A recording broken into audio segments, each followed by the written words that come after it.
I was standing at the kitchen sink when the call came through, the evening light dimming behind the long row of pines outside my window. The day had been quiet, too quiet, so when my son's name lit up on my phone, a familiar warmth rose in my chest. "Hi, Caleb," I answered, drying my hands on a dish towel. "Hey, Mom," he said, voice clipped, distracted. "Just checking in. We're about to grab dinner. Some fancy spot her cousin recommended." There was noise behind him. Clinking dishes, distant chatter, footsteps on pavement. He and his wife were still overseas. I asked a few soft questions about their trip. He answered politely, but without much interest, the way someone does when they're already mentally gone. "Well," he finally said, "we'll talk more later. Love you." "Love you too, sweetheart." I waited for the disconnect tone. It didn't come. Instead, I heard a shuffle. The sound of fabric brushing against his coat. Then her voice, low and casual. "Who was that?" "Mom," he muttered. "Probably something about the house again." He sighed, and what came next stopped my heart cold. "I swear she's getting worse. She's a burden. Once she's out of the way, we'll take the place. It's worth over $1 million now. Easy." My hand went still against the countertop. "We'll guilt her," he added. "It always works." I didn't breathe, didn't move. I remained frozen with the phone still against my ear, listening to the two people I'd opened my home to lay out plans for a future where I didn't exist. My house, my home, it was nothing more than an asset to them. And I was an inconvenience blocking their path.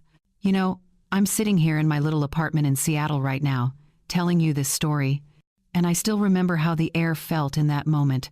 Heavy, impossible. I'm curious, where are you right now as you're hearing this? Are you close by in Washington? Maybe you're across the country having your morning coffee, or halfway around the world where it's already tomorrow. Drop a comment and tell me where you are and what time it is for you. And if you've ever felt invisible in your own life, go ahead and tap that like button so I know I'm not alone in this. Share this if you think someone else needs to hear it. Now let me tell you what I did next. Because they had no idea what was coming. Something inside me cracked. Not loudly, not dramatically, more like a hairline fracture forming along a fault that had been weakening for years. They thought the call had ended. They didn't know I heard every word. And they had no idea the paperwork they were counting on had already been reviewed by my attorney the previous week, for entirely different reasons. I stood there in my kitchen, the same kitchen where I'd once packed school lunches, balanced checkbooks, and wrapped birthday gifts for a little boy who used to tell me he'd always take care of me. The phone was still warm in my hand. The evening shadows stretched longer across the floor, and I couldn't stop replaying what I'd just heard. A burden. That's what he called me. Not his mother. Not the woman who'd worked 3 jobs to keep a roof over his head. Not the person who sold her grandmother's ring to help pay for his college tuition. A burden. The words echoed in my mind like stones dropping into still water, each ripple spreading wider until it touched every memory I'd tried to protect. I set the phone down carefully on the counter, as if it might shatter. My legs felt unsteady. I pulled out a chair and sat at the kitchen table, staring at nothing in particular. The house was silent around me. Too silent. The kind of silence that presses against your ears and makes you aware of your own heartbeat. How long had they felt this way? How many dinners had I cooked while they whispered about my death in another room? How many times had they smiled at me, hugged me, thanked me, all while counting down the days until I was gone? I thought about the last few years, the way they'd moved in after Caleb lost his job, how I told myself it was temporary, that families help each other through hard times. I'd repainted the upstairs bedroom myself, bought new linens, cleared out closet space, made room in the garage for their things. I thought I was being a good mother. I thought I was giving them a safe place to rebuild.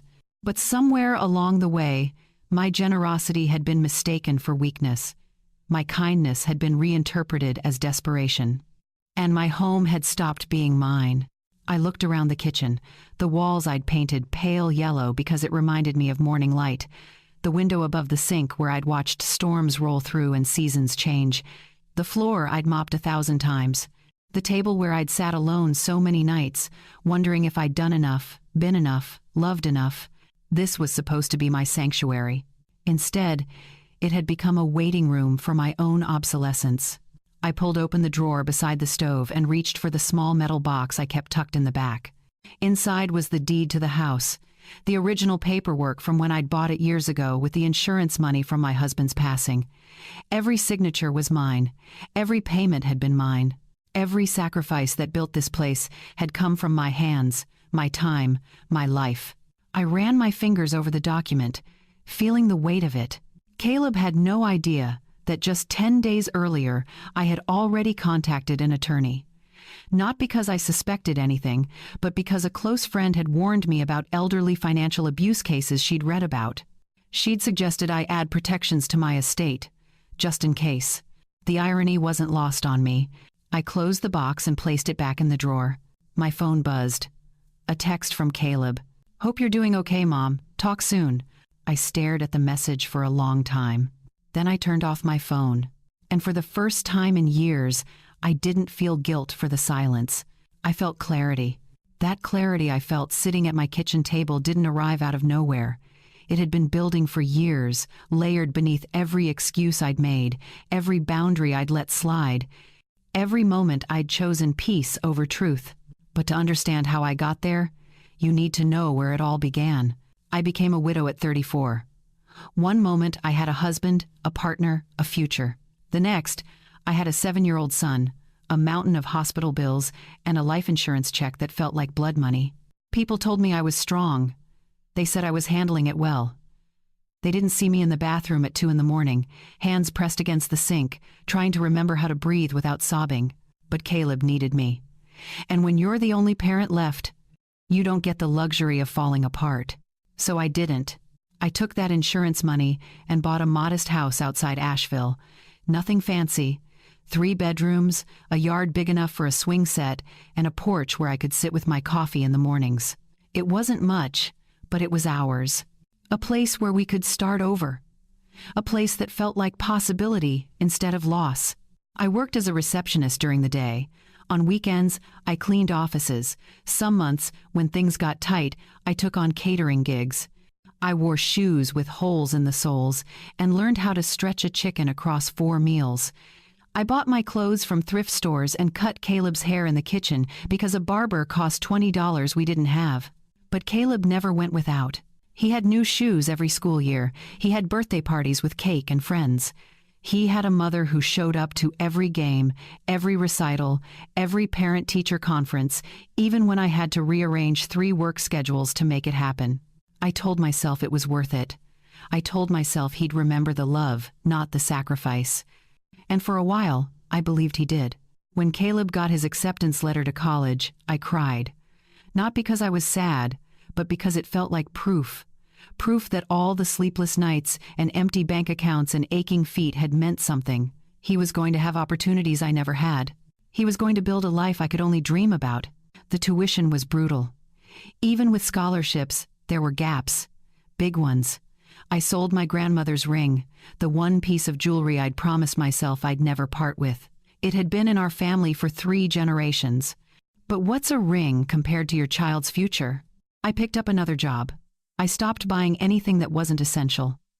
I learned to live on 4 hours of sleep and convince myself it was enough. Caleb graduated with honors. I sat in that stadium, surrounded by hundreds of other families, and felt like my heart might burst. He walked across that stage, and I thought about every single sacrifice that had led to that moment. It felt worth it, every bit of it. He got a job in marketing, met a girl, got engaged. I liked her well enough at first. She was polite, ambitious, always dressed like she was on her way to an important meeting. She called me by my first name instead of any version of Mom, which felt a little strange, but I didn't push it. I figured that was just how young people did things now. When they got married, I paid for the flowers. It wasn't in the budget, but I found a way. I always found a way. A year later, Caleb lost his job. The company downsized. He was devastated. He called me in tears, something he hadn't done since he was a boy. My instinct kicked in immediately, the same instinct that had kept us afloat all those years. "Come stay with me," I said, "just until you get back on your feet." They moved in 2 weeks later. I told myself it was temporary. I told myself I was doing what mothers do. Families take care of each other. That's what I'd always believed. I repainted the guest room. I cleared space in the closets. I stocked the fridge with the things they liked. I wanted them to feel welcome, to feel safe, to know they had a home to land in when the world felt uncertain. But the weeks turned into months. The months turned into a year, then 2. And somewhere in that time, something shifted. At first, it was small things. They stopped asking before using my car. They redecorated the living room without mentioning it. They started referring to the house as theirs in conversation with friends. I heard it once when they were on speakerphone in the kitchen. Yeah, come by our place this weekend. Our place. Not my place. Not my mother's place. Ours. I told myself I was being sensitive. I told myself it didn't matter what they called it as long as we were all together. But it did matter.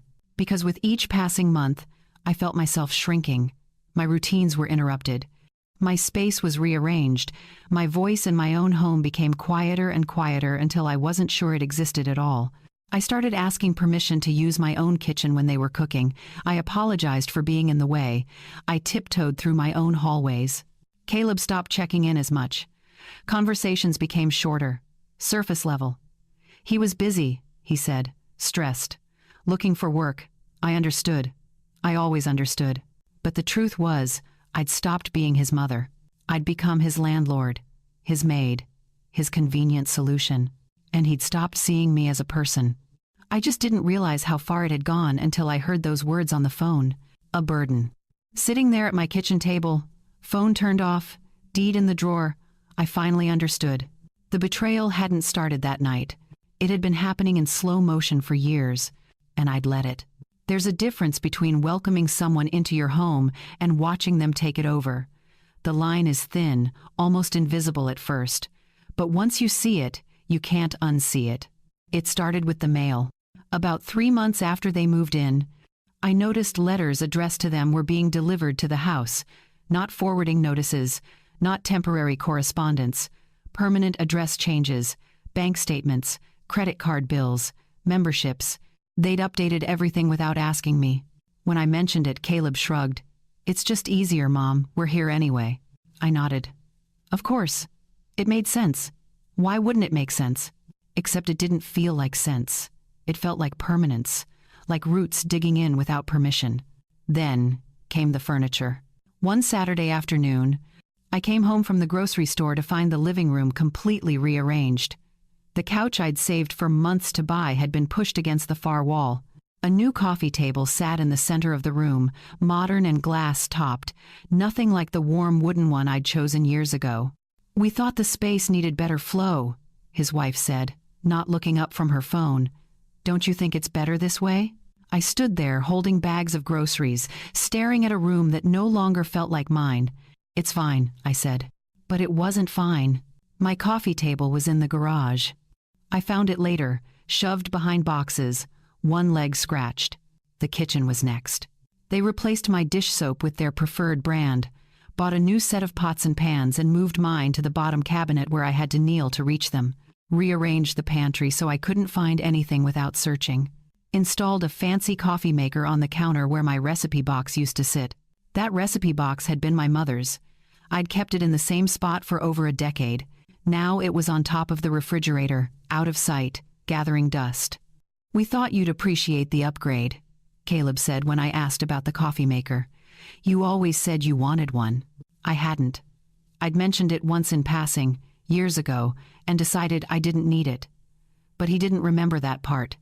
Or maybe he just didn't care. The bedroom upstairs became their personal project. I'd painted it soft blue when they first arrived, thinking it would be calming. 6 months later, I came home to find it gray, dark, stormy gray, the kind that swallows light instead of reflecting it. We needed something more grown up, his wife explained. Hope you don't mind. We saved the leftover paint in case you want to touch anything up. Touching up what? It was their room now. My input hadn't been requested. My approval hadn't been necessary. I minded. I minded deeply. But I didn't say so. Because what would I say? That I felt erased in my own home? That every change felt like a small theft? That I was disappearing one room at a time? It sounded dramatic, even in my own head. They started hosting dinners without telling me. I'd come home to find cars in the driveway, strangers in my living room, wine glasses on my table. They'd introduce me casually, as if I were a roommate they'd forgotten to mention. "This is Caleb's mom. She lives here too. Lives here too." As if it weren't my house. As if I were the guest. I started retreating to my bedroom earlier and earlier each night. It was the only space that still felt like mine. The only door I could close and pretend I had control over something. But even that became complicated. One afternoon, I noticed the lock on my bedroom door was sticking. When I looked closer, I realized it had been removed entirely. Just the mechanism. The knob still turned, but it didn't latch. "Oh yeah," Caleb said when I asked. "We thought it was a safety issue. What if you fell and we couldn't get in?" I was 63. I hadn't fallen. I wasn't fragile. But pointing that out would have made me sound defensive, difficult, ungrateful. So I said nothing. I stopped inviting friends over. It was easier that way. Easier than explaining why my home didn't feel like my home anymore. Easier than watching them notice the tension, the awkwardness, the way I asked permission to make tea in my own kitchen. I stopped cooking the meals I loved because they didn't like them. I stopped watching my shows in the living room because they were always using the television. I stopped sitting on the porch in the evenings because they'd turned it into their outdoor workspace, complete with a table, chairs, and a filing system that took up every inch of space. One morning, I opened the mailbox and found a bill addressed to them. The return address listed our house number, our street, but their names as the primary residence. Mine was listed underneath in smaller print. Like a tenant. Like someone who lived there by permission. I stood at the end of the driveway, holding that envelope, and felt something inside me go cold. This wasn't temporary. This wasn't a phase. This wasn't them getting back on their feet. This was a takeover. And I'd been too afraid to call it what it was. Too afraid of being the difficult mother. The overbearing one. The one who couldn't let go and let her son live his life. But this wasn't his life to live. It was mine, and I no longer recognized it. I walked back into the house, that envelope still in my hand, and looked around. Every corner had been changed. Every surface had been claimed.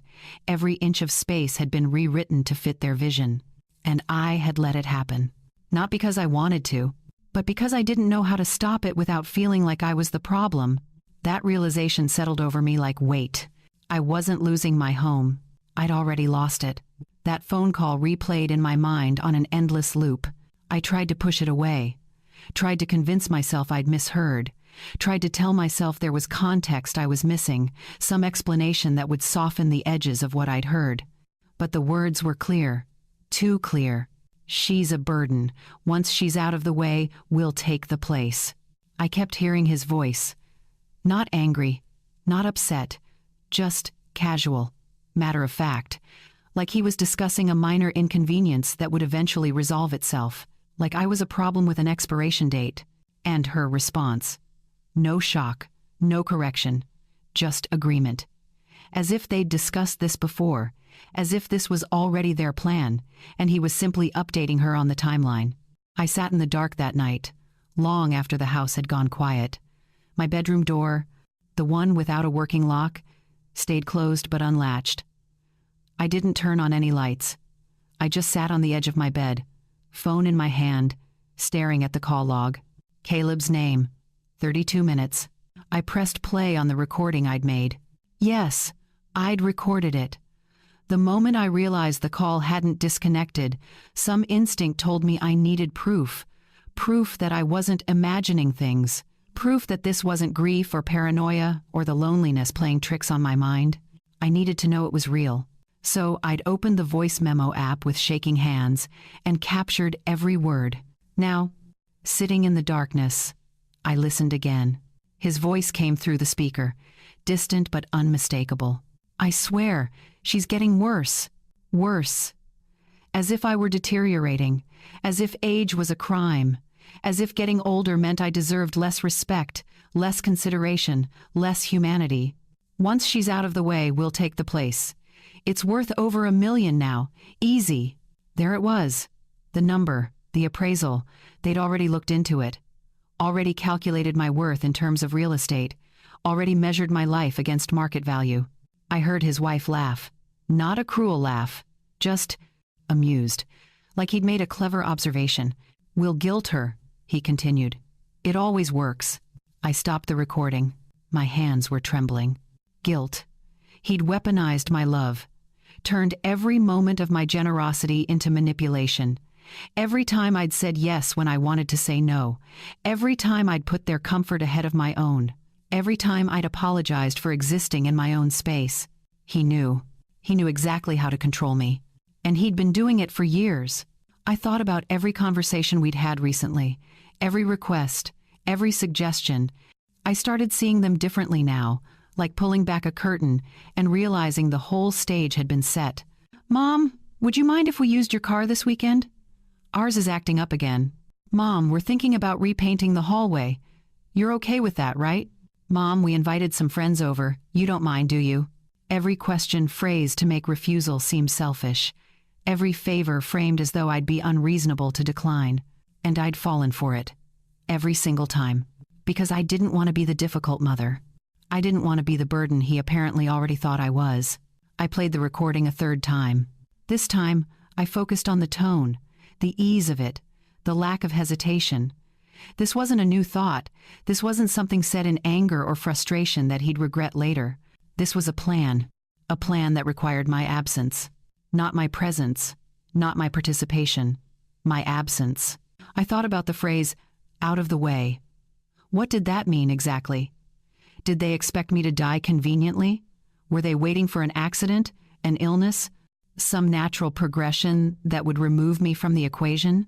Or were they actively planning to push me out? The bedroom felt smaller suddenly, the walls closer. I couldn't breathe properly. My chest felt tight, like someone had wrapped rope around my ribs and pulled. I stood up and walked to the window. The street outside was empty. A single lamp post cast a pale circle of light on the pavement. Everything looked normal, peaceful, ordinary. But nothing was ordinary anymore.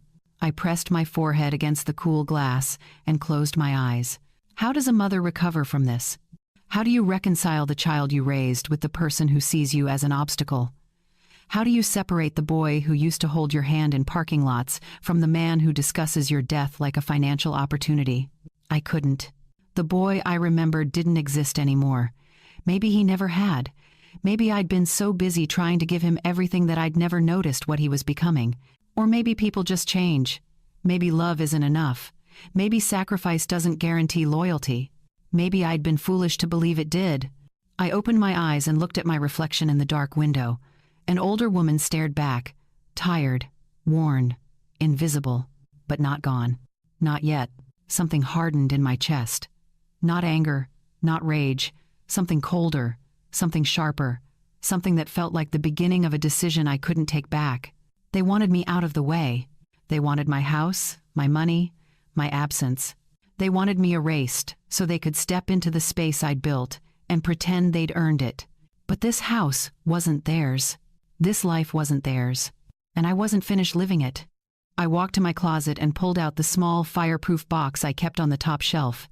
Inside were my important documents: birth certificate, social security card, marriage license, death certificate for my husband, and the deed.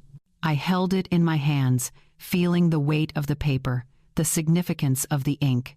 My name. Only my name. I'd earned this. I'd bled for this. I'd sacrificed everything for this. And no one was taking it from me.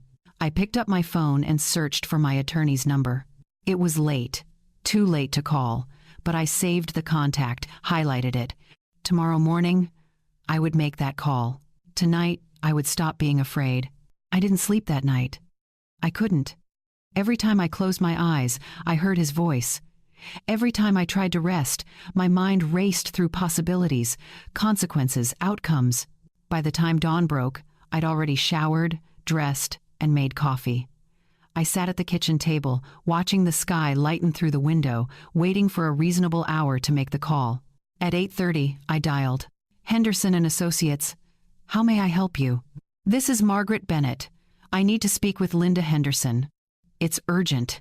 There was a pause. "Miss Henderson's calendar is fully booked today. Would you like to schedule something for next week?" "No," I said, my voice steadier than I expected. Tell her it's about the estate consultation we discussed. Tell her I need to see her today. Another pause. Please hold. 2 minutes later, Linda's voice came through. Margaret, is everything all right? No, I said simply. Can I come in? She didn't ask questions. I'll clear my 11 o'clock. See you then. I arrived at her office 40 minutes early. I sat in my car in the parking lot, hands gripping the steering wheel, trying to steady my breathing. This was real. I was doing this. There was no going back once I walked through those doors. But going back to what? To a house that wasn't mine anymore? To a son who saw me as a financial burden? To a life where I apologized for taking up space? I got out of the car. Linda met me at the door to her private office. She was in her late 50s, silver hair pulled into a neat bun, glasses perched on her nose. She'd handled my husband's estate years ago. I trusted her. More importantly, I knew she didn't waste time on pleasantries when something mattered. Sit, she said, closing the door behind us. Talk to me. I told her everything. Not just about the phone call, but about the years leading up to it. The slow takeover, the erasure, the manipulation. I played her the recording. She listened without interrupting, her expression neutral but focused. When I finished, she set down her pen and looked at me directly. What do you want to do? The question caught me off guard. Not what should I do? Not what were my options? What did I want? I want to protect myself, I said. I want to make sure they can't take anything from me. And I want to leave. She nodded. Let's start with the basics. Do you have the deed? Yes, at home. In my name only. Good. Any joint accounts with your son? No. Everything is separate. Even better. Does he have power of attorney? No. Health proxy? No. She leaned back in her chair, fingers steepled. Margaret, legally speaking, you're in a strong position. The house is yours. Your finances are yours. They have no claim to anything unless you give it to them. Relief flooded through me, followed immediately by something else. Anger. All this time, I'd felt powerless. But I wasn't. I never had been. I'd just been convinced that protecting myself made me selfish. What do I need to do? I asked. Linda pulled out a legal pad and began writing. First, we make sure everything is documented. I'll draft a formal statement of ownership for the property. We'll file it with the county to ensure there's a clear record. Second, we review your will and any estate documents. If your son is listed as executor or beneficiary, we need to discuss changes. I nodded. I hadn't thought that far ahead, but it made sense. Third, she continued, we secure your financial accounts, change passwords, add two-factor authentication. If you're concerned about manipulation or coercion, we can set up alerts for any unusual activity. I want all of that, I said. Good. Now the harder question. You said you want to leave. Do you mean temporarily or permanently? I thought about the house, the rooms I'd painted, the garden I'd planted, the memories embedded in every wall. But none of it felt like mine anymore. Permanently, I said. Linda didn't flinch. Then we need to talk about selling the property. You have every legal right to do so. It's your house. But I need you to understand that this will likely create significant conflict. I know. Your son and his wife will be displaced. They may threaten legal action, though they have no grounds. They may attempt to claim tenant rights, though North Carolina law is clear on owner-occupancy situations. Are you prepared for that fight? I thought about the recording, the casual cruelty, the calculated plans. Yes, I said. I'm prepared. She studied me for a moment, then smiled faintly. All right, let's do this properly. I'll connect you with a real estate attorney who specializes in discreet sales. Someone who can move quickly and quietly. How soon do you want a list? As soon as possible. Where will you go? I hesitated. I hadn't thought that far. I'd been so focused on leaving that I hadn't considered where I was going. I don't know yet, I admitted. Somewhere far. Somewhere they won't look. Linda wrote something down. Take your time with that decision, but once you choose, don't tell anyone. Not friends, not neighbors, no one. If you want a clean break, it has to be complete. We spent the next 2 hours going through paperwork. She called her real estate contact, who agreed to meet with me the following day. We reviewed my accounts, my assets, my vulnerabilities. By the time I left her office, I had a folder full of documents and a checklist of tasks. But more than that, I had something I hadn't felt in years: control.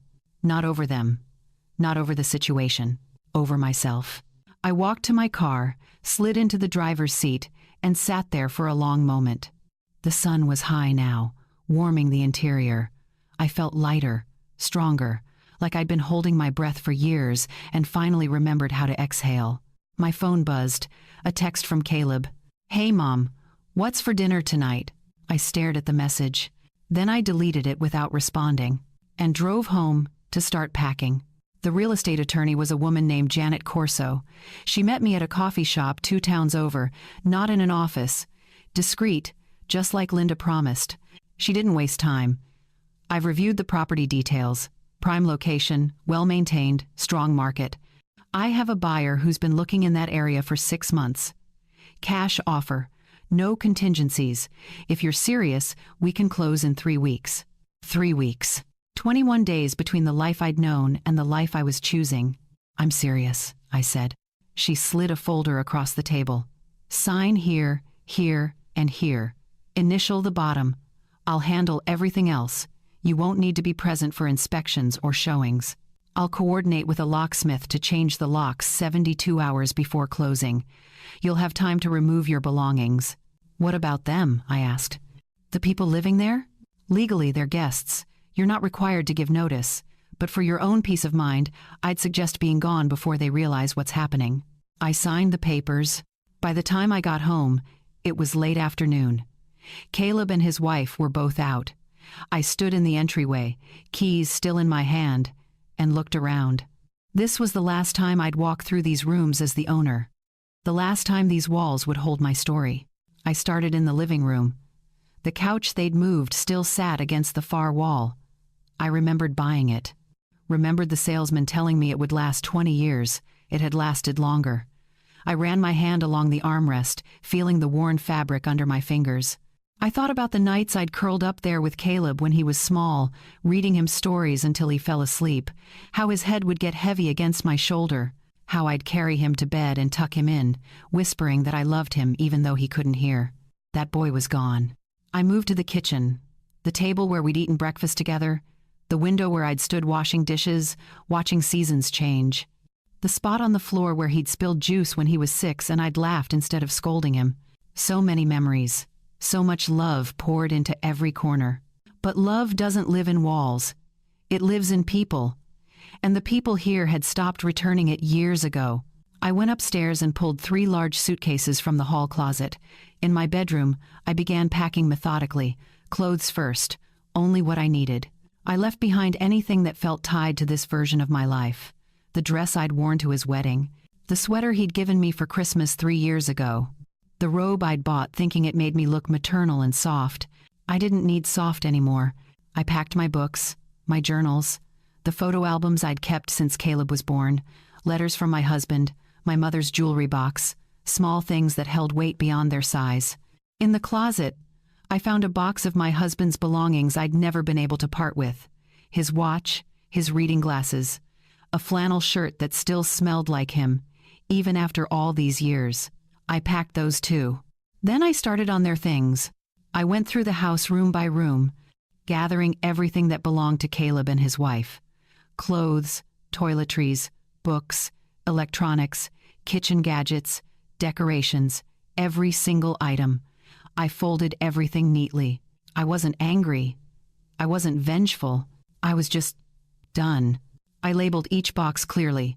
His name, her name, contents listed on the side. It took me 2 full days. They barely noticed.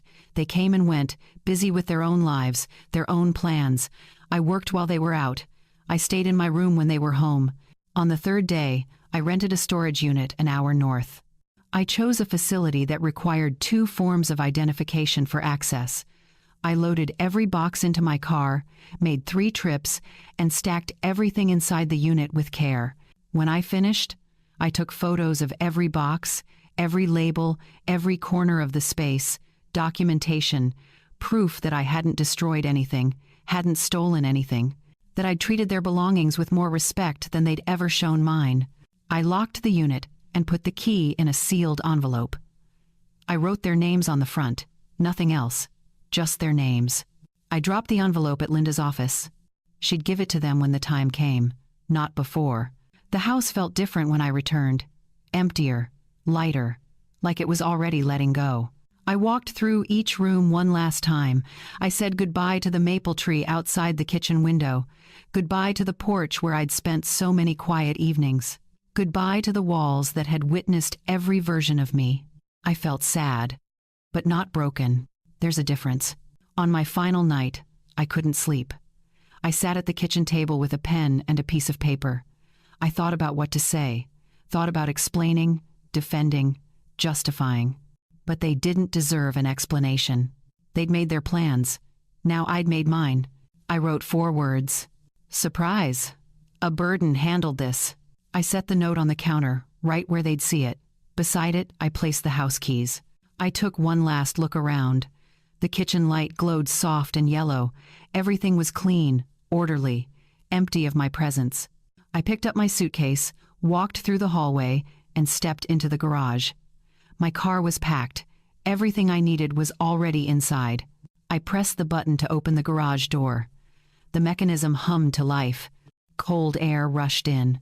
I got in the car, started the engine, and backed out slowly. The door closed behind me. I didn't look back. I drove toward the highway, toward the west, toward a city I'd never lived in and a life I'd never imagined. But for the first time in years, the road ahead felt like mine. The highway stretched ahead of me, endless and dark. It was just past midnight when I crossed the North Carolina state line into Tennessee. The radio played soft jazz, something instrumental and forgettable. I didn't need lyrics. I didn't need words. I just needed motion. For the first few hours, I kept checking the rearview mirror. Some irrational part of me expected to see headlights following, expected Caleb to somehow know, to chase me down, to demand I turn around. But the road behind me stayed empty. I stopped at a rest area around 3 in the morning. The parking lot was nearly deserted. Just a few trucks idling in the far corner, drivers catching sleep before their next haul. I sat in my car with the engine off, hands still gripping the wheel, and let myself feel it. Relief. Pure, uncomplicated relief. I wasn't running. I was choosing. There's a difference. I pulled out my phone to check the GPS. That's when I saw the notifications. 17 missed calls. All from Caleb. All within the last 2 hours. My stomach tightened, but I didn't call back. Instead, I turned the phone face down on the passenger seat and walked inside to use the restroom. When I returned, there were 12 more. I sat in the car, staring at the screen. Part of me wanted to know what he'd found, whether he'd seen the note, whether he'd realized what I'd done. But a stronger part of me knew that listening would only pull me backward. I turned off the ringer and kept driving. By sunrise, I was crossing into Arkansas. The sky turned pale pink, then gold, then blue. I stopped at a diner off the highway, ordered eggs and toast, and sat by the window watching the world wake up. Trucks rumbled past, families piled into minivans. Life continued, ordinary and unbothered. My phone buzzed constantly on the table. I'd turned the ringer off, but the vibrations were relentless. I flipped it over and kept eating. The waitress, an older woman with kind eyes, refilled my coffee. Long drive? Very, I said. Where are you headed? Seattle. She whistled low. That's a journey. You got family out there? I paused. No, just me. She smiled. Sometimes that's the best kind of journey.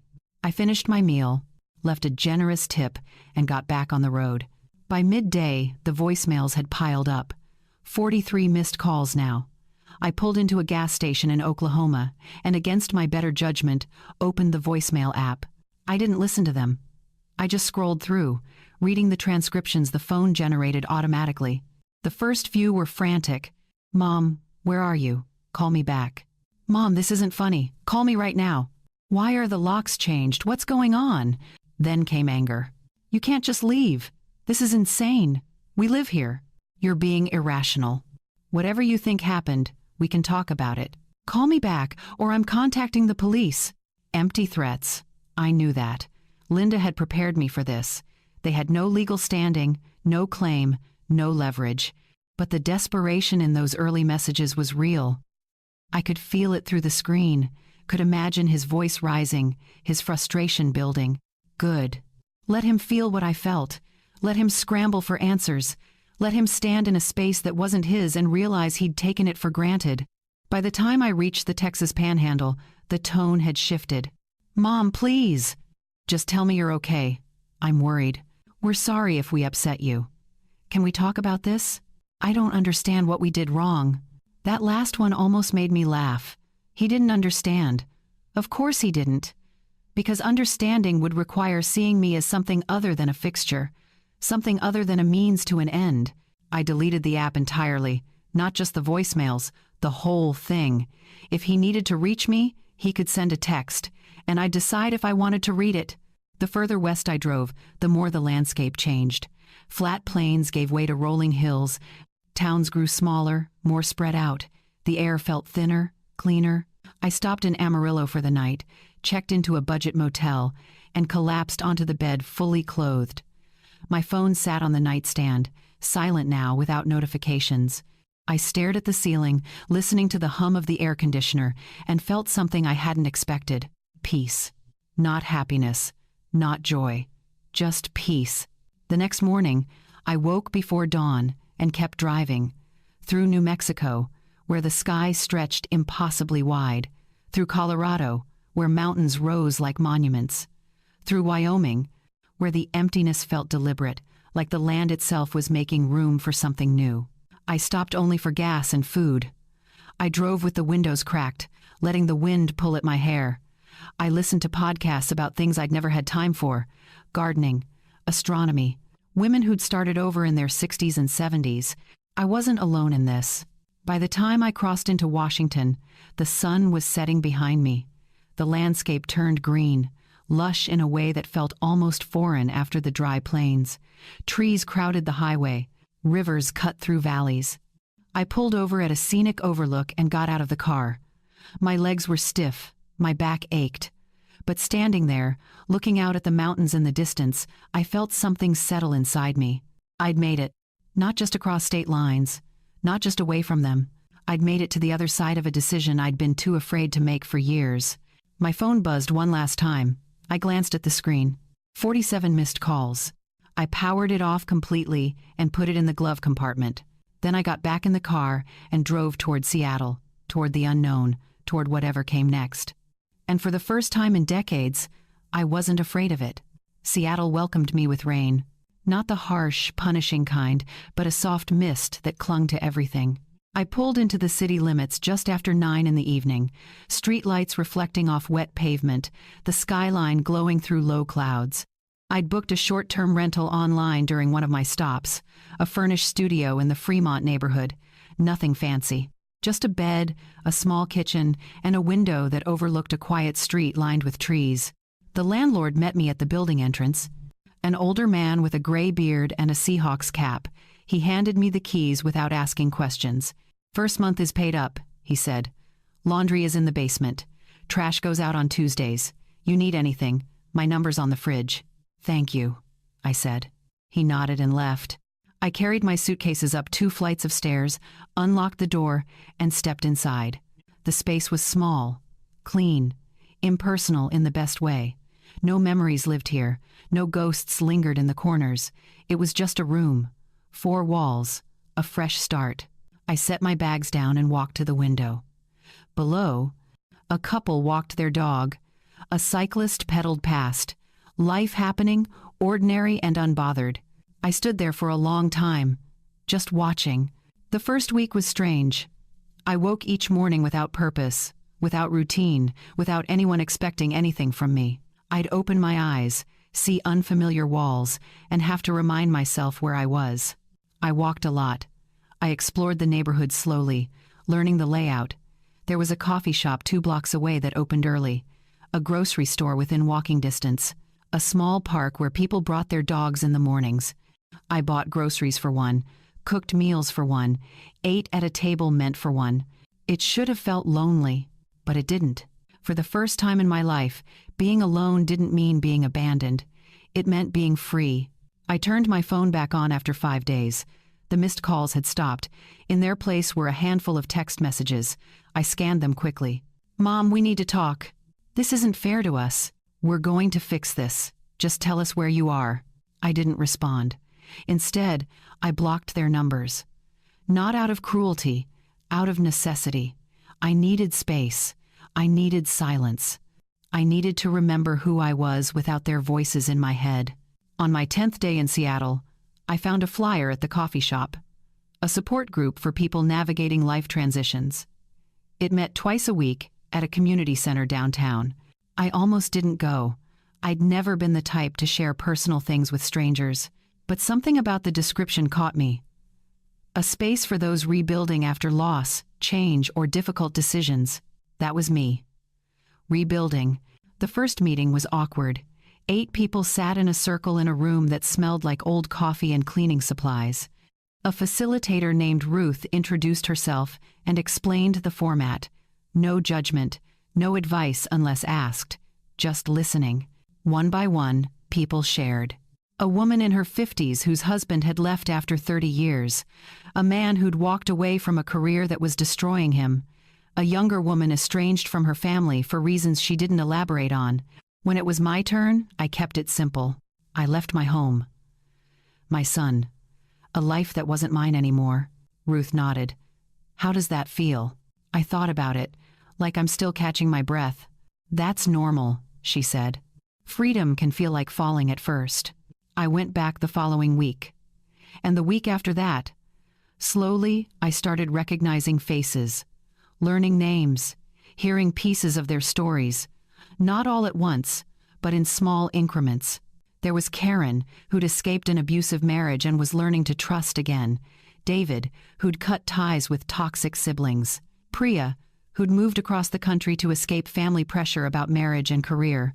We didn't fix each other. We didn't offer solutions. We just listened, and that was enough. One afternoon, I saw another flyer.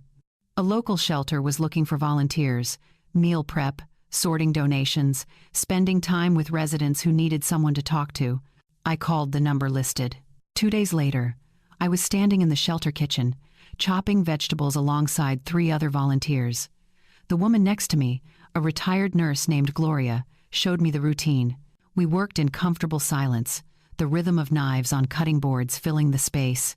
After we finished, I helped serve dinner.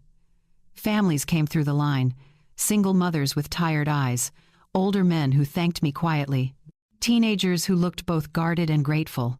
I saw myself in some of them, not in circumstance, but in that look, the look of people who'd been pushed to the edge and were trying to find their footing. At the end of the shift, Gloria asked if I'd be back. "Yes," I said. "I think I will." Volunteering became part of my routine. Tuesdays and Thursdays. Sometimes I stayed for just a few hours, sometimes the whole afternoon. I learned the names of the regular families, started conversations that went beyond small talk. One evening, a young mother sat with me after dinner. Her daughter colored quietly beside her. "You're good at this," she said. "At what?" "Making people feel like they matter." I didn't know what to say to that. I just smiled. But later, walking home in the rain, her words stayed with me. I'd spent so many years trying to matter to people who didn't see me, trying to earn love from someone who'd stopped giving it, trying to prove my worth through sacrifice. But here, in this city where no one knew my history, I was finding worth in something simpler. Showing up, listening, being present. Not because I had to, but because I wanted to. The weeks turned into a month. The rain continued. I bought an umbrella, a rain jacket, waterproof boots. I learned which bus lines went where. I found a library I liked, a bench by the water where I'd sit and read. I started journaling again, something I hadn't done since before my husband died. I wrote about the small things, the taste of coffee at my new favorite shop, the sound of rain on my window, the way the city smelled after a storm. I wrote about Caleb too, but not with anger, with clarity. I'd loved him the best way I knew how, and that had to be enough. Not for him, for me. I'd been in Seattle for 6 weeks when the email came through. Not a text, not a voicemail, an email. Formal. Calculated. The subject line read, "We need to meet." I stared at it for a long moment before opening it. "Mom, we've given you space. We've respected your need for distance. But this has gone on long enough. We deserve an explanation. We deserve to understand what happened. Meet us. Next Tuesday, 10 in the morning. There's a cafe near Pike Place Market. We'll be waiting. If you don't show, we'll have no choice but to involve legal counsel." Legal counsel. The threat was hollow. Linda had already assured me of that. But the audacity of it struck me. Even now, even after everything, they believed they held power over me. I read the email 3 times. Then I closed my laptop and went for a walk. The rain had stopped for once. The sky was overcast but bright, the kind of light that made everything look softer. I walked along the waterfront, hands in my jacket pockets, thinking. Part of me wanted to ignore the email. To let them sit in that cafe alone, waiting for someone who would never come. To let that silence be my final answer. But another part of me knew I needed this, not for them, for me. I needed to look them in the eye. I needed to say what I'd never been able to say. I needed to close the door completely, not just walk away from it. That evening, I replied, "I'll be there." Nothing more. The days leading up to Tuesday moved slowly. I rehearsed what I'd say, then decided I wouldn't rehearse at all. I packed the small recording device I'd transferred the phone call to. I chose my clothes carefully. Not to impress, just to feel steady, strong. On Tuesday morning, I woke early, made coffee, sat by the window, watching the city come to life. I felt calm, unnaturally calm, like I'd already moved through this moment in my mind 100 times, and now I was just walking through the motions. I arrived at the cafe 15 minutes late, on purpose. I wanted them to sit there wondering if I'd come, wanted them to feel a fraction of the uncertainty I'd lived with for years. The cafe was busy, morning rush. I spotted them immediately, sitting at a corner table near the back. Caleb saw me first. He stood, started to raise his hand, then stopped. His wife remained seated, arms crossed, jaw tight. I walked over slowly. Didn't smile, didn't greet them, just pulled out the chair across from them and sat down. "Mom," Caleb started. His voice was strained. "Thank you for coming." I didn't respond. He shifted in his seat. "Look, we don't understand what happened. One day everything was fine, the next you're just gone. The house is sold. Our things are in some storage unit. You won't return our calls. We deserve an explanation." "You deserve," I repeated quietly. "Yes," his wife interjected. "We lived there for 3 years. We contributed. We helped with expenses. You can't just kick us out without warning." I looked at her, really looked at her. She believed what she was saying. She genuinely believed they'd been wronged. "Contributed how?" I asked. She blinked. "We paid for groceries, utilities sometimes. We helped around the house." "You paid for groceries with money you earned where? While living rent-free in a house I bought with my husband's life insurance?" Caleb leaned forward. "We were getting back on our feet. You knew that. You offered to help." "I did," I said, "and you accepted, for 3 years. So what? You just decided we'd overstayed our welcome?" I reached into my bag and pulled out my phone, set it on the table between us. "No," I said. "I decided that after I heard what you really thought of me." Caleb's face went pale. "What are you talking about?" I pressed play. His voice filled the small space between us, distant, recorded, but unmistakably his. "I swear, she's getting worse. She's a burden. Once she's out of the way, we'll take the place. It's worth over $1 million now. Easy." His wife's voice. "What about the deed? We'll guilt her. It always works." I watched their faces, watched the color drain, watched the realization hit. When the recording ended, silence settled over the table like fog.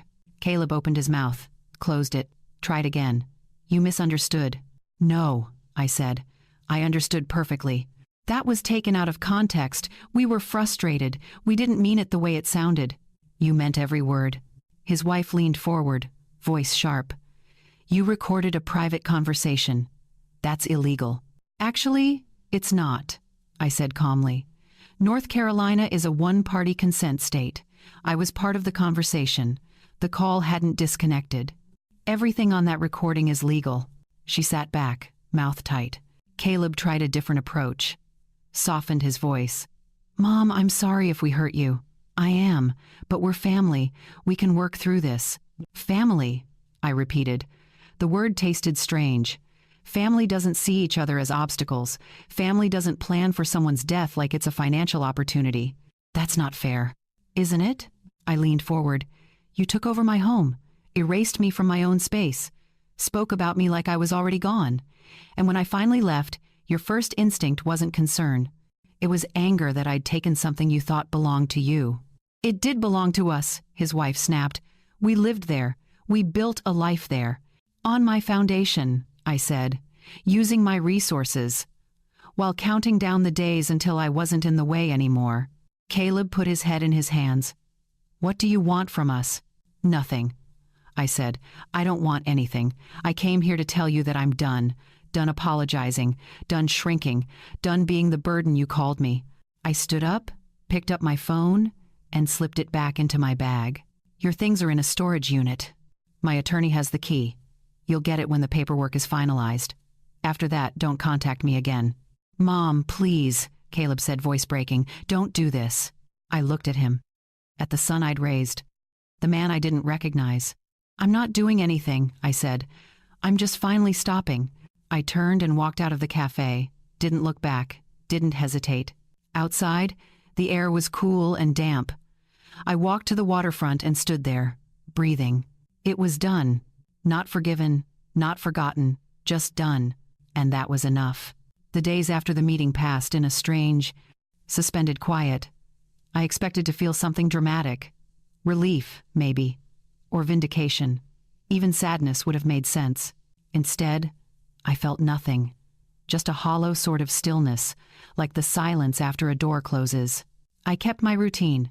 Coffee in the mornings, walks through the neighborhood, volunteering at the shelter on Tuesdays and Thursdays. But I moved through it all mechanically, waiting for some emotional reckoning that never came. It was Gloria who noticed first. We were chopping onions together in the shelter kitchen when she set down her knife and looked at me directly. You're somewhere else today, she said. I'm fine, I replied automatically. Fine is what we say when we don't want to talk about it. I stopped cutting and stared at the onion in front of me. I saw my son last week. We talked. It didn't go well. Did you expect it to? No, I admitted. But I thought I'd feel better after. I thought closure was supposed to feel like something. Gloria wiped her hands on her apron. Closure isn't a feeling. It's a decision. You keep choosing to close the door until one day you stop trying to open it again. Her words stayed with me. That night, I pulled out the journal I'd been neglecting for weeks. I sat at the small table in my studio and wrote, not about the meeting, not about Caleb, about myself. About who I'd been before I became a wife, a mother, a person defined entirely by her relationships to other people. I wrote about the girl who'd wanted to be a teacher, the young woman who'd loved hiking and terrible mystery novels, the person who'd had dreams that got buried under responsibility. I wrote until my hand cramped, until the pages were full of questions I didn't have answers for. Who was I now? Not someone's mother, not someone's burden, just me. I didn't know yet. But for the first time, I wanted to find out. The next morning, I changed my route. Instead of my usual neighborhood loop, I walked to Discovery Park. It was early, the trails still wet from overnight rain. I followed the path toward the bluff, where the trees opened up to views of the Sound. Other walkers passed me. A man with 2 golden retrievers. A woman in running gear, earbuds in, focused. A couple holding hands, moving slowly. No one knew me. No one needed anything from me. I was just another person on the trail.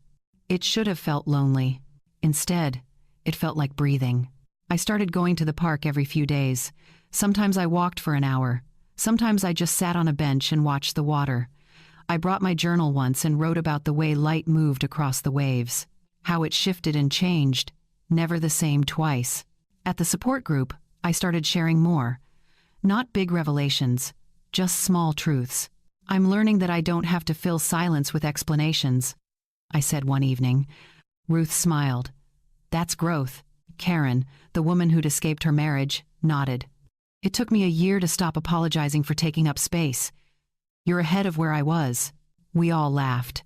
The kind of laugh that comes from shared understanding, not humor. After the meeting, Karen and I walked to a nearby diner.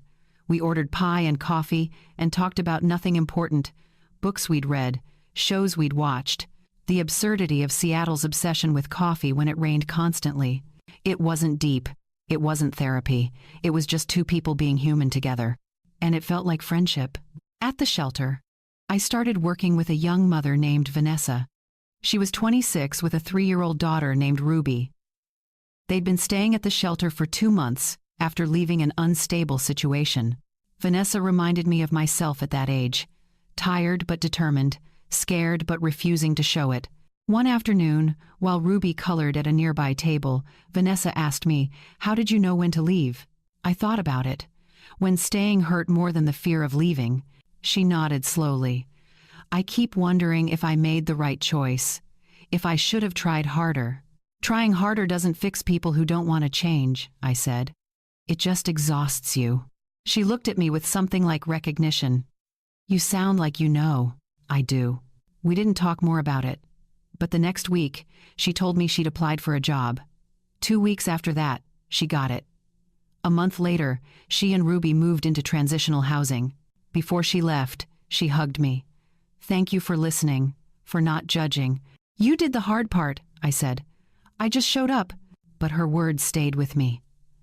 I was showing up, not just for others, for myself. The seasons shifted. Fall arrived properly, and the Deverminsum, bringing sharper air and trees that turned gold and rust. I bought a warmer coat, started drinking tea instead of coffee in the evenings, attended a community lecture on urban gardening just because it sounded interesting. I met a woman there named Diane. She was in her early 70s, retired from teaching, sharp, witted, and kind. We exchanged numbers and started meeting for breakfast once a week at a spot near Green Lake. Diane didn't ask about my past. She talked about the present, about the book club she was starting, about her grandchildren who visited twice a year, about the trip she was planning to Portugal in the spring. Her life was full, but not frantic, purposeful, but not desperate. I wanted that. Not her life, but that quality, that ease. One morning, I woke up and realized I hadn't thought about Caleb in 3 days. The realization startled me, not because I felt guilty, but because I'd expected the grief to be constant. But it wasn't grief. Not really. It was mourning and illusion. The son I'd believed in. The relationship I'd thought we had. The version of myself that had tried so hard to be enough. None of it had been real. And accepting that didn't mean I'd failed. It meant I'd finally stopped pretending. I stood at my window that morning, coffee in hand, and watched the street below. The rain had returned. People moved through it without complaint, umbrellas up, shoulders hunched against the weather. This was my life now. This city, this quiet, this version of me that was still forming. I didn't miss who I used to be. I was becoming someone better. Spring came to Seattle slowly. The rain softened into drizzle, then mist, then finally days where the sun broke through and the city seemed to exhale. I'd been there nearly a year when I received a letter from Linda Henderson. The estate matters were fully settled, all documents finalized, the sale complete. She'd attached copies of everything for my records. At the bottom of her note, she'd written, "You handled this with remarkable dignity. I hope you're finding peace." I set the letter aside and looked out my window. The trees along the street were budding, bright green pushing through gray bark. A year ago, I'd driven away from everything I knew. Now, looking at those trees, I realized I'd grown roots here without noticing. 2 weeks later, I had a reason to return east. An old friend from my early working years had invited me to her daughter's wedding in Virginia. I almost declined. The thought of flying back, of being anywhere near that part of the country, felt heavy. But I'd promised myself I wouldn't live in fear, wouldn't shrink from places or people just because of what used to be. So I booked the flight. The wedding was lovely, simple and joyful in the way good weddings are. I sat in the back during the ceremony, watched 2 people promise forever to each other, and felt genuinely happy for them. No bitterness, no cynicism, just hope that they'd build something real. Afterward, at the reception, my friend asked how I was doing. "Better than I expected," I said. She squeezed my hand. "You look different. Lighter somehow." "I am," I said. And I meant it. I'd rented a car for the trip, planning to drive through Virginia before flying home. But on my last day, I found myself staring at a map, tracing the route south. Asheville was 4 hours away. I didn't plan to stop, didn't plan to see anyone, but some part of me needed to know if I could drive past without falling apart. So I did. The highway was familiar in a way that made my chest tight. I recognized exits, landmarks, the shape of the mountains in the distance. This was the route I'd driven countless times. To grocery stores, to Caleb's school events, to doctor appointments and parent-teacher conferences and all the ordinary tasks that make up a life. But I wasn't that person anymore. I took the exit toward my old neighborhood without deciding to. Some muscle memory in my hands turned the wheel. I told myself I'd just drive past, see it from the street, confirm it was real, and then leave. The roads were the same worn pavement, the same cluster of mailboxes at the corner, the same bend before my street that always collected leaves in the fall. I slowed as I approached the house, and there it was. Different, but recognizable. The shutters had been painted, dark blue instead of cream. The front garden was different too. Someone had planted boxwoods along the walkway and added a stone border. The mailbox was new, modern, black metal with clean lines. A car sat in the driveway. Not Caleb's, someone else's, the new owner's. I pulled over across the street and put the car in park. I sat there, engine running, looking at the place I'd called home for so many years. I waited for the ache, for the regret, for some wave of nostalgia that would make me question everything. It didn't come. Instead, I felt distant, like I was looking at a photograph of someone else's life. The house existed. It was real, but it wasn't mine. Not anymore. Maybe it never really had been. A woman came out the front door, younger than me. She carried a watering can to the porch plants. Behind her, a child appeared, maybe 6 or 7, holding a small soccer ball. They were living there, making memories, filling the rooms with their own laughter and arguments and ordinary days. Good. The house deserved to be lived in by people who wanted it, who chose it, who weren't counting down the days until it became something else. I watched them for another moment. Then I shifted the car into drive and pulled away. No tears, no lingering, just a quiet acknowledgement that this chapter was closed. I drove through town slowly, past the grocery store where I used to shop, the pharmacy where I'd picked up prescriptions, the small park where I'd taken Caleb when he was little. All of it existed. All of it continued without me. And that was okay. I stopped at a coffee shop I didn't recognize. New. They must have opened after I left. Inside, it was warm and busy. People working on laptops, friends catching up over lattes. A normalcy that felt both foreign and comforting. I ordered tea and sat by the window. An older couple at the next table was discussing weekend plans. A young mother was negotiating with her toddler over a muffin. Life happened around me, ordinary and unbothered. I thought about who I'd been the last time I lived here, how small I'd felt, how invisible, how every day had been about managing someone else's expectations while losing sight of my own. That woman didn't exist anymore. I finished my tea, threw away the cup, and walked back to my car. The drive back to Virginia felt lighter. I turned on music, rolled down the windows despite the cool air, let myself feel free in a way I hadn't allowed before. By the time I boarded my flight to Seattle the next day, the trip felt complete. Not painful, not unfinished, just complete. I'd gone back. I'd seen the house. I'd acknowledged what used to be, and then I'd left again. Because Seattle was home now. Not because of any building or street or physical place, but because I'd chosen it. Because I'd built something there that was entirely mine. The plane lifted off, and I watched the ground fall away below me. I thought about the woman who'd driven west a year ago, scared, uncertain, running from something she couldn't name, and I realized I wasn't running anymore. I was moving forward, and there was a difference. Summer arrived in Seattle with surprising warmth. The kind of weather that made people forget about the months of rain and remember why they loved this city. I'd been there just over a year now, and for the first time in longer than I could remember, I felt settled. Not in a resigned way. In a chosen way. I'd found a permanent apartment, still small, but with better light and a tiny balcony where I kept herbs in pots, basil, rosemary, thyme, things I could clip and add to meals I made for myself without apology. My volunteering at the shelter had expanded. I was there 4 days a week now, sometimes helping with intake, sometimes just sitting with residents who needed someone to listen. Gloria had become more than a colleague. She'd become a friend. We met for breakfast most Sundays, swapping stories and laughing about things that would only make sense to people our age. The support group continued. Some faces changed, others stayed. Karen had moved in with someone she'd met through a hiking club, cautiously optimistic about trying again.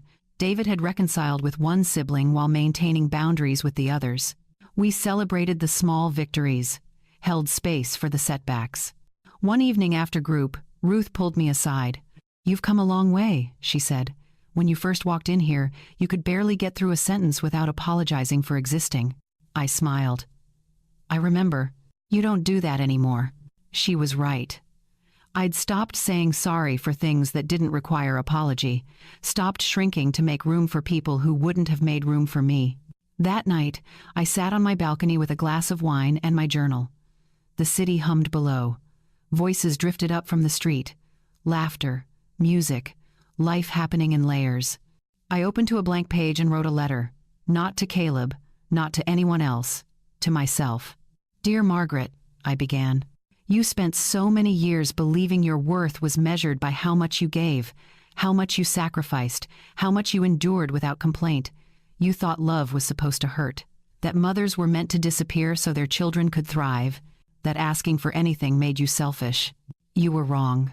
You were never the burden. You were the foundation. You were the one who held everything together when it should have fallen apart. You worked until your body ached. You gave until you had nothing left. You loved with everything you had. And when that love was taken for granted, when it was weaponized against you, when you finally heard the truth of how little you mattered to the people you'd built your life around, you didn't collapse. You left. Not because you were weak, because you were finally strong enough. You drove across the country toward nothing except the possibility of something better. You rebuilt from scratch. You learned how to be alone without being lonely. You discovered that peace doesn't come from being needed. It comes from being whole. You are whole now. Not perfect. Not healed in the way people expect healing to look, but whole. You have friends who see you. Work that matters. Mornings that belong to you. A life that fits. And that's enough. You are enough. Not because of what you've given, but because of who you are. Remember that." I signed it and closed the journal. For a long time, I just sat there, feeling the warm air on my skin, listening to the sounds of the city. Diane had invited me to join her book club. I'd said yes. We were reading something about women who'd reinvented themselves later in life. It felt fitting. Vanessa had sent me photos of Ruby's first day of preschool. She'd found stable housing, saved enough for a deposit, started building something secure. She'd written, "Thank you for believing in me when I couldn't, but I hadn't done anything except show up, except be present, except prove that someone could care without expecting anything in return." Maybe that was enough. The days continued. I took a pottery class and made bowls that were lopsided but mine. I joined a walking group that met Saturday mornings. I planted a small garden in community plots near the shelter, tomatoes and peppers that I'd harvest in late summer. I started saying yes to invitations. Gallery openings, potlucks, a concert in the park. Small things that added up to a life that felt lived rather than endured. One afternoon, I was sitting at my favorite bench near the water when a younger woman sat down beside me. She looked tired, worn, the way I must have looked a year ago. We didn't speak at first, just sat in comfortable silence, watching boats move across the sound. Finally, she said, "Do you ever feel like you've lost yourself?" I looked at her. Yes, but I also found myself again. It just took leaving everything I thought defined me. She nodded slowly, tears forming. "I don't know if I'm brave enough." "Bravery isn't fearlessness," I said. It's being terrified and doing it anyway. We talked for an hour. I didn't give advice, didn't tell her what to do. I just listened, shared pieces of my story when it felt right, reminded her she wasn't alone. When she left, she hugged me. Thank you. I needed to hear that. I watched her walk away and thought about all the versions of myself I'd been. The young widow, the struggling single mother, the woman who gave everything and received so little, the person who finally said enough. Each version had led to this one, and this one was the strongest yet. I stood up and walked along the pier, past families taking photos, couples holding hands, people fishing off the edge. The sun was setting, painting the sky in shades of orange and pink. I thought about Caleb briefly. Wondered if he ever thought about me. If he understood what he'd lost. If he'd learned anything from it. But those thoughts didn't linger. They passed through like clouds, temporary and distant.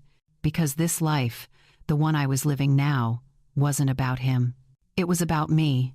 I'd walked away from family. Not because I didn't love, but because I finally loved myself enough to choose my own peace. I reached the end of the pier and stopped, looking out at the water. The breeze lifted my hair. The city glowed behind me. And for the first time in my entire life, I felt complete. Not because someone else made me feel that way, but because I'd made myself whole. So here's what I want to know from you. Have you ever had to choose yourself over people you loved? Have you ever walked away from something that was slowly destroying you? Drop a comment and share your story. And if this journey resonated with you, hit that like button and subscribe. Share this with someone who needs to hear that it's never too late to start over. Because it's not. I'm proof of that.